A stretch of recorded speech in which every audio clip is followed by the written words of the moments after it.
আসসালামু আলাইকুম এভরিওয়ান। মাত্র দুটো ডিম দিয়ে বেকারি স্টাইলের 1 পাউন্ডের চকলেট কেক তৈরি করে দেখাবো আজকের পর্বে। এই কেকটা আমি চুলাতেই বেক করেছি। খুব সহজভাবে এই পাউন্ড কেকের রেসিপিটি আজ আমি আপনাদের সাথে শেয়ার করেছি। আজকের রেসিপিটি ফলো করে আপনারা যদি বাসায় এভাবে কেকটা তৈরি করেন তাহলে আপনাদের কেকটাও একেবারে পারফেক্ট হবে। ঠিক দোকান থেকে আমরা যেমন পাউন্ড কেক কিনে খাই ঠিক তেমন। আশা করছি আজকের মজাদার এই চকলেট পাউন্ড কেকের রেসিপিটি আপনাদের অনেক অনেক ভালো লাগবে। কেক তৈরির জন্য প্রথমেই আমরা শুকনো উপকরণগুলো চেলে নেব। সেজন্য একটা ছাঁকনির ওপর নিয়ে নিচ্ছি মেজারমেন্ট কাপের 1 কাপ পরিমাণ ময়দা। কাপটা আমি সমান সমান করে ময়দাটা নিয়েছি। আর দিয়ে দিচ্ছি 3 টেবিল চামচ পরিমাণ কোকো পাউডার।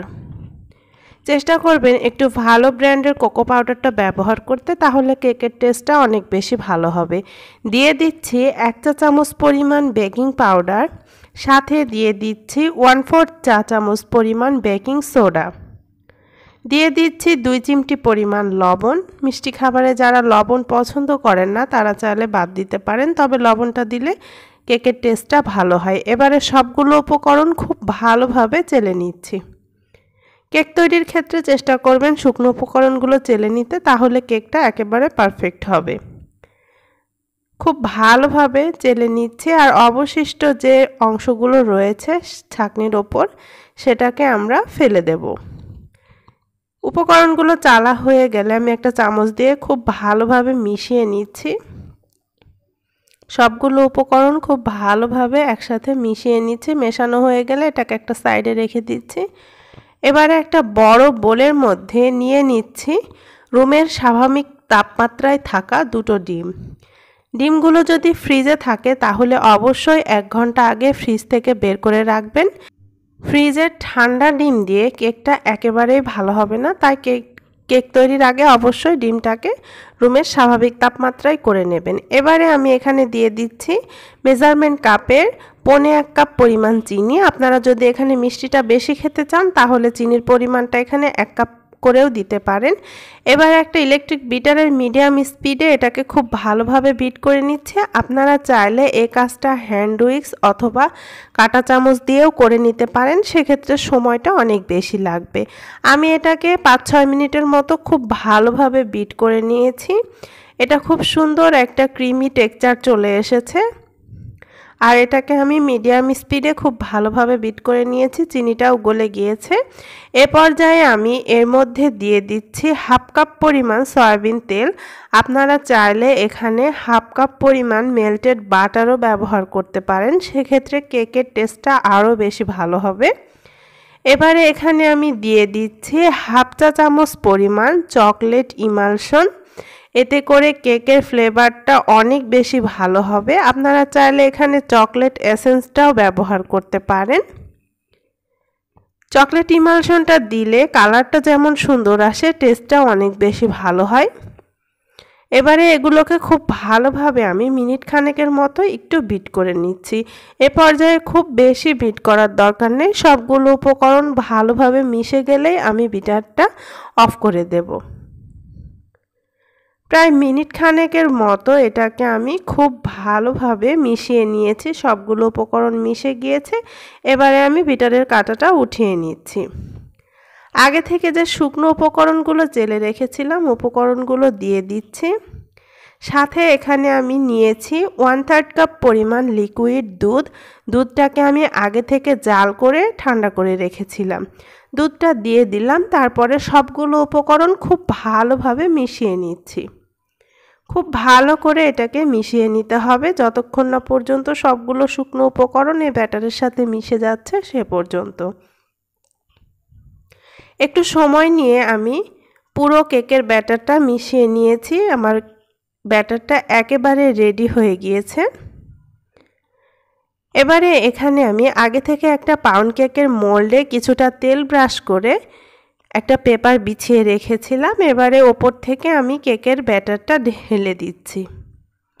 পুরো ব্যাটারটাই আমি এই মোল্ডের মধ্যে দিয়ে দিচ্ছি। দেওয়া হয়ে গেলে আমি হালকা হাতে একটু ট্যাপ করে দিচ্ছি যেন বাতাস থাকলে সেটা বের হয়ে যায়। এভাবে করে ট্যাপ করে দিচ্ছি। এখানে আমি কিছুটা কাঠবাদাম আর কিছুটা কাজু বাদাম কুচি করে রেখেছিলাম, সামান্য একটু ময়দা মিশিয়ে রেখেছি, এতে করে বাদামগুলো আর নিচে পড়ে যাবে না বেক হওয়ার পর। আপনারা চাইলে বাদামটা এখানে স্কিপ করতে পারেন, তবে বাদামটা দিলে দেখতে যেমন সুন্দর লাগে খেতেও অনেক বেশি মজা হয়। আপনারা চাইলে এখানে কিশমিশ, মোরব্বা এগুলোও ব্যবহার করতে পারেন, এতে করে কেকের টেস্টটা আরও বেশি ভালো হবে। এবারে আমরা কেকটা বেক করে নেব, সেজন্য চুলায় আগে থেকে একটা বড় পাতিলে স্ট্যান্ড বসিয়ে গরম করতে বসিয়ে দিয়েছিলাম প্রায় 5 থেকে 6 মিনিটের জন্য। এটা গরম হয়ে এসেছে। এবার আমি কেকের মোলটা দিয়ে ঢাকনা দিয়ে ঢেকে চুলার আঁচটা লো থেকে একটুখানি বাড়িয়ে এটাকে আমি 35 থেকে 40 মিনিটের জন্য বেক করে নেব। প্রায় 40 মিনিট পর আমি ঢাকনাটা উঠিয়ে নিচ্ছি। দেখুন দর্শক, কেকটা কিন্তু হয়ে গিয়েছে। আমি একটা কাঠি দিয়ে চেক করে নিচ্ছি। দেখুন দর্শক, কেকের কাঠিটা একেবারে ক্লিন এসেছে। কেকটাকে এবার চুলা থেকে নামিয়ে ঠান্ডা করে নিচ্ছি। এই তো কেকটাকে আমি ঠান্ডা করে তারপর মোল্ড আউট করে নিয়েছি। দেখুন দর্শক, কেকটা কতটা পারফেক্ট হয়েছে, একটুও পুড়ে যায়নি, একেবারে পারফেক্ট একটা চকলেট পাউন্ড কেক। এবারে আমি কেকটাকে আপনাদের সাথে কেটে শেয়ার করছি যে কেকটা কতটা সফট হয়েছে। আপনারা আপনাদের পছন্দ মতো কেকটাকে স্লাইস করে নিতে পারেন। আমার চ্যানেলে আরও বেশ কিছু কেকের রেসিপি রয়েছে, আপনারা চাইলে দেখে আসতে পারেন। আমি ডিসক্রিপশন বক্সে লিঙ্কগুলো দিয়ে দেব। এই তো কেকটাকে আমি কেটে নিচ্ছি। এই তো পুরো কেকটাকেই আমি এভাবে স্লাইস করে নিয়েছি। বাচ্চারা তো চকলেট কেক খেতে অনেক বেশি পছন্দ করে। আপনারা চাইলে এভাবে বানিয়ে এটাকে রুমের স্বাভাবিক তাপমাত্রায় রেখে 4-5 দিনের মতো খেতে পারবেন, আর নর্মাল ফ্রিজে রেখে এটাকে 1 সপ্তাহের মতো সংরক্ষণ করে খেতে পারবেন একটা এয়ারটাইট বক্সে রেখে। দেখুন দর্শক, কেকটা কতটা স্পঞ্জি হয়েছে, একেবারে পারফেক্ট নরম তুলতুলে একটা চকলেট কেক। বাচ্চার টিফিনের জন্য কিংবা বিকেলে চায়ের সাথে খাওয়ার জন্য আপনারা চাইলে খুব সহজেই এই কেকটা বানিয়ে নিতে পারেন। যারা নতুন রাঁধুনি তারা চাইলে আমার এই রেসিপিটি ফলো করে বাসায় একবার হলেও এই কেকটা বানিয়ে দেখতে পারেন। আশা করছি আপনাদের কেকটাও এরকমই পারফেক্ট হবে। আজকের এই কেকের রেসিপিটি যদি আপনাদের ভালো লেগে থাকে তাহলে লাইক, কমেন্ট এবং শেয়ার করতে ভুলবেন না। আর এখনও পর্যন্ত যারা আমার চ্যানেলটি সাবস্ক্রাইব করেননি, প্লিজ আমার চ্যানেলটি সাবস্ক্রাইব করে আমার সাথেই থাকবেন। সবাই ভালো থাকবেন, সুস্থ থাকবেন। আগামীতে আবারও আপনাদের সাথে দেখা হবে নতুন কোনো রেসিপি নিয়ে। সে পর্যন্ত সবাইকে আল্লাহ হাফেজ।